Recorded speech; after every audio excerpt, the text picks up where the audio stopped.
My name is Steve Nagel. This is the Vega Chronicles, and episode number 6 coming up.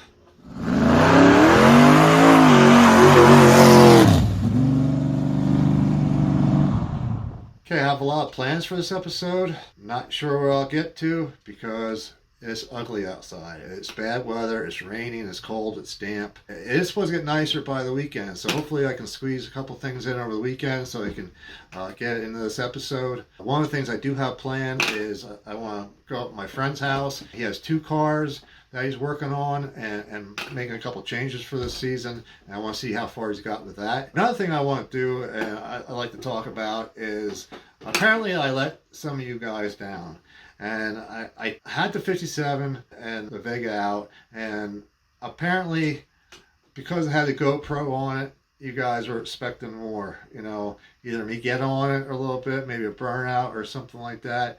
I didn't get to it. I even thought about it, but the time just didn't present itself to do it. So I don't want to let down any of my viewers, so I can see, I'll see if I can't get one of my cars out and put the GoPro on it and make it a little bit more fun. Other than that, I'm just going to wing it, see what I can drum up for the weekend. Hopefully it'll be entertaining. Crystal, here comes Sunny Moon. No, it's not. Yes, it is. I'm telling you it is. No. Yes, it is. Oh, come on. You've been out in the sun too long. Last week, if you watched the episode, you got a glimpse at my 57 Chevy, as well as a little glimpse at my wife. A little story I like to tell, but first a little backstory to it is me and my wife been together since high school. I took her to the high school prom. I taught her how to drive her first car. First car was a little Hornet, 3 in the floor, so she knew how to drive stick. And then I got the 57 on the road when I was around 21 years old and taught her how to drive that, 3 in the tree. So she could drive stick pretty well. She was pretty good at it. But one thing, I never realized is I always thought I was kind of tall, and here I'm really not tall. Here she's just really short. She's 5'2", so I always thought I was tall, but I'm really not. I'm 5'8" tops. We'd be living in town, North 3rd Street, and sometimes we'd work different shifts already. Like she would have off a Tuesday or Thursday, and this happened multiple times. She would say, I'm going to go get the 57 in the morning and take it to the car wash. I want to wash it up and, and maybe here or there or something like that. And I never gave it a thought. I said, okay, go do your thing. You've driven the car already, just be careful. So, I'd be at work all day and I'd come home. The car would be parked in town, parallel parked with a whole line of cars, on a narrow street. Get home, I look at the car, just walking past it. It's fine, no worse for the wear. Get home, say, honey, what'd you do today? Oh, well, I took the car to get washed, and I went grocery shopping with it. Took it one of her friend's house where her friend's husband liked old cars and showed off the car. Now it's parked out in the street. And, it always dawned on me, it always hit me kind of funny that here at the time girlfriend, she's no taller than 5'2". She says 5'2 and a half, but I barely, 5'2". And she would take this car. And again, 57 Chevy was a pretty big car. She would just drive that thing, no cares in the world. I mean, she would parallel park that car. Go in town. Parallel park it, get in. She'd probably parallel park, or I know she parallel park better than I did. And I always thought to myself, the deal was already sealed. Me and her were going to be together forever. Just how it was. I just knew it. Some things you just know. She knew it too. At least that's what she tells me. Seeing her, handle that car like that, I always thought she is one tough, badass chick. Just taking that car out, just driving it like anything else. So she did it multiple times, and I never really told her for many years how much that kind of, I don't know if you want to call it, I don't want to say turned on. It's not creepy, but it's always like, yeah, that's my girl. Look at her. She's badass. She's a badass chick. And I just want to tell that story because it always, every time I see the car, and every time we're together, it always dawned on me how she just handled that car, and it was just a part of me and her being together, and just one of these little secret thoughts I had, and I just thought you'd get a kick out of that story, and I only told her that story very recently. She never really knew it. It's just one of those little stories I thought had to be told.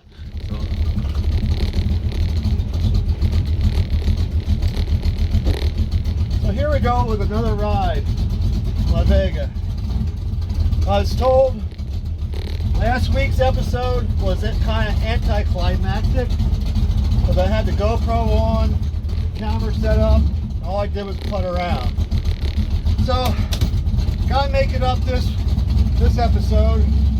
And I also, I have a new motor coming. I want to check the torque converter, see where it starts pushing at. So if it's possible, I can use this torque converter with my new motor. So it's actually, I'm still killing two birds with one stone.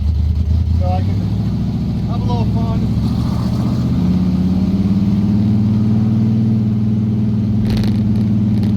But have a little fun with a scientific purpose.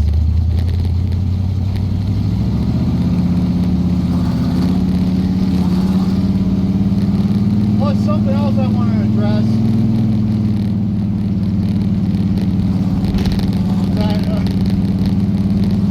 Apparently, from last week's episode, I was referred to as being portly. Now,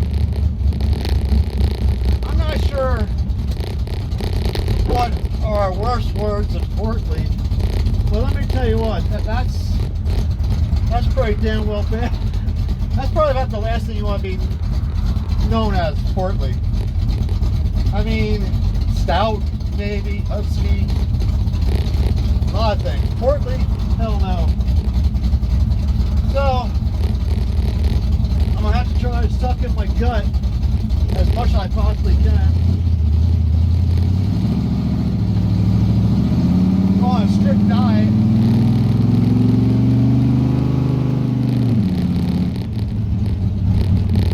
Probably develop a bad eating habits, or an eating disorder rather. But hey, that's okay. Oh, and by the way, this next burnout is going to be my friend Davey Shifty Shear. He was the main one who complained about anticlimactic. So here I'm going to kill two birds, one stone. Make sure no police are around, or at least no police that can catch me. Although this is on a closed road, so yeah, let's see what we got here. 1,000. 1,500, 2,000 still good. About 2,200.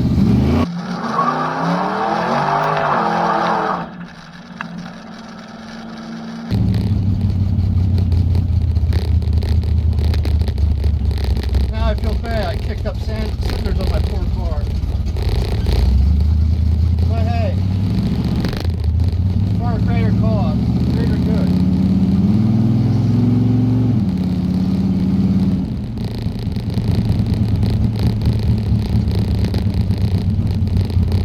Yeah, my GoPro stayed on.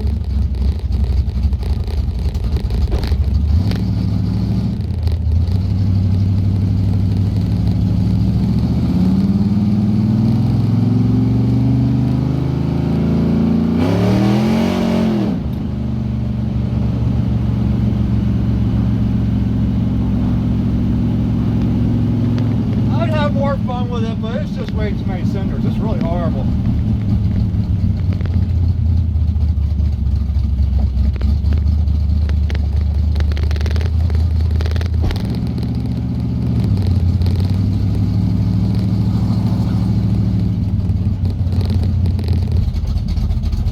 Oh yeah, and by the way too, I have this motor promised already to John. One of the Bigfoot I saw. So he's going to be a little upset that I'm beating on his future motor, but this way you know it's not going to come apart. Kind of testing it, you know. I think that's what Grumpy Jacobs used to do. Beat the hell out of the cars. That way he knew they weren't going to explode when he's racing them. So that's all good. I'm up at Tommy DePaul's house. This is his 55 Chevy. He's going to back it out for me.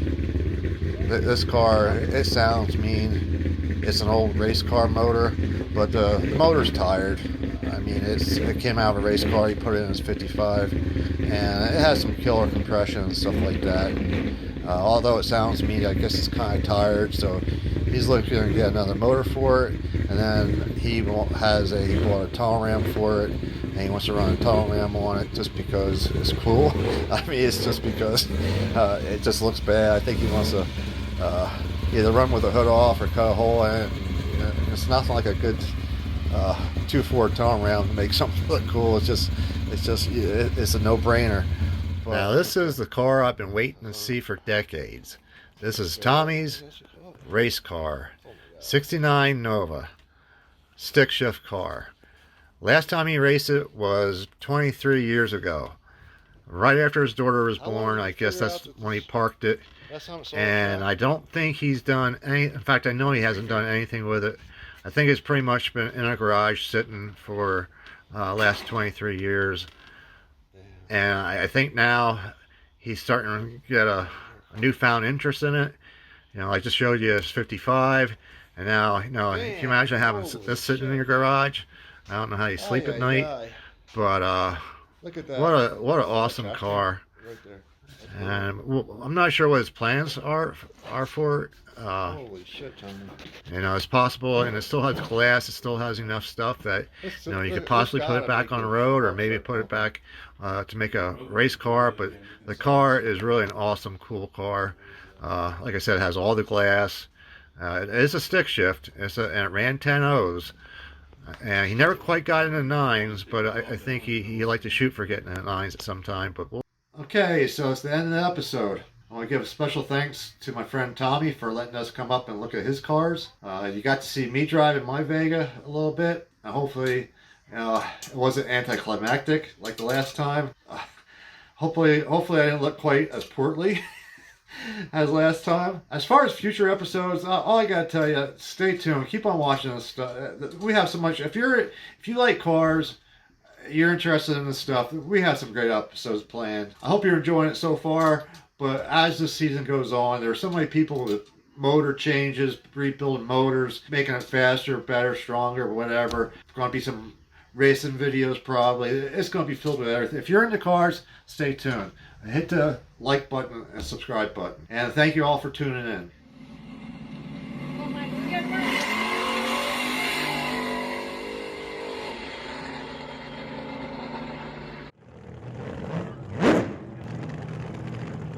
Where were you in '62? Love American style cars. The CC Rider. Now see what you have done. Yeah. CC Rider. Now see what you have done. Yeah. Thank you very much. See you next week.